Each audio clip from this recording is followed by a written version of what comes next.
And that brings us to our next bout here for PFL Chicago. We've got Raufeon Stots taking on Renat Khavalov. And I got to say, I'm a fan of Stots, but I think this is going to be too much here. Give me Khavalov. Both guys, obviously, with the wrestling background. Renat is a guy that trains under Khabib.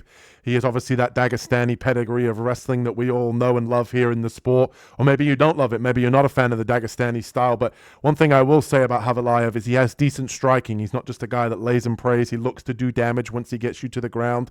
And he has a high pace that he can keep up. You go back and look at his previous fight.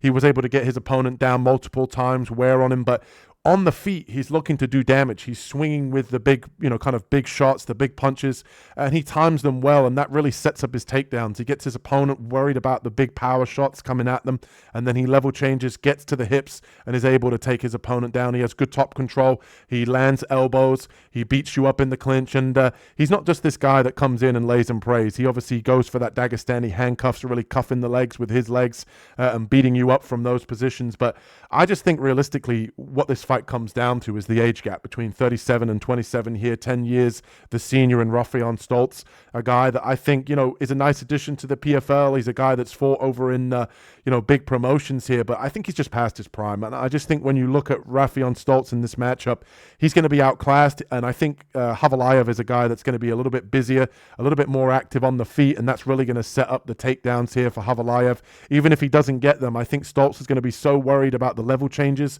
that he's then going to be open on the feet for Khavalov's power shots. And I just think that Khavalov's going to have the bigger moments. And you look at Raufeon Stots in some of his previous fights, that if he can't get the fight to the ground, although he does have decent stand-up, kind of measured kickboxing, it's one at a time. I don't think he's that dangerous on the feet, whereas I think Khavalov has the more sort of explosive moments, the bigger power shots that he can hurt Stots with. And I just think here, realistically, Stots is going to be a step slow. He's going to be worried about the takedowns. I think he's going to be at a speed deficit here as well.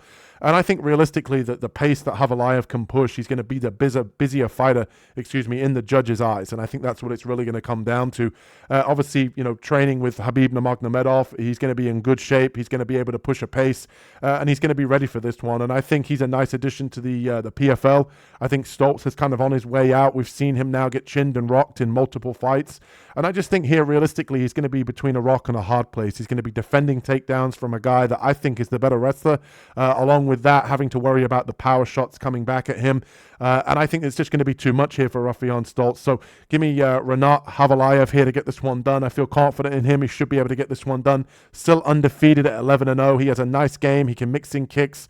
And I just think Stots is kind of past his prime here. He's still formidable, don't get me wrong. He might be able to keep this one competitive, but I just think all the activity and damage is going to come on the side here of Khavalov. So give me Renat Khavalov to get this one done.